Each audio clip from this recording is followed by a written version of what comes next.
ఓయ్ మనం ఒక బర్రె కొనుక్కొద్దాంపా. బర్రెనా? అవేమన్నా బఠానీలానే దోసిట్లో పట్టుకొని ఆకిట్ల కూర్చోండి బుక్క. బర్రె ఇప్పటికిప్పుడు కావాలనే ఏడికెళ్ళత్తది. నువ్వు ఏడికెళ్ళినా నప్పి, నాకు మాత్రం బర్రె కావాలి గంతే. గంతే అని గంతులు ఎత్తున్నావు కానీ నీ పంత వాళ్ళు కొట్టి మెంతులు బుక్కిస్తామా ఏమనుకుంటున్నావు? నీ గొర్రె మూతికి ఏక బర్రె గారికి వచ్చింది ఇప్పుడు. నన్ను గుర్ర ముద్దనా అంటారా? బర్రె పొత్తడా చెప్పే తినక ముందే చిప్ప పట్టుకొని ఉరుకొత్తావు ఎందుకు నువ్వు? ఈ పాలు ఎట్లున్నాయి? తెల్లగున్నాయి తెల్లగున్నాయి.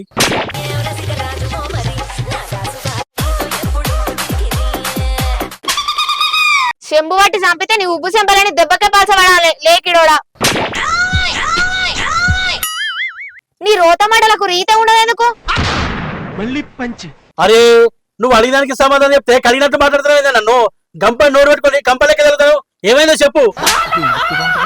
పాలకని గా నీళ్ళొక్కలింటికి పోతాను కదా రోజు. దినదినము అద్దుమానం తయారైతాంది. అత్త అంటే నీళ్ళే పోతాందంటే మరి గానీల కోసం గాడికి పోతానే. మన ఇంట్లో లేవా? మన ఇంట్లో లేవా? అయిందా? బాగైందా? గిసంటి పిచ్చి మాటలకి నిన్ను గిచ్చి సంపబుద్ధి అవుతారా బొత్త పాడుకో. ఎద్దులు పెరిగినావు కానీ నీకు బుద్ధి పెరగలేదేమ్రా?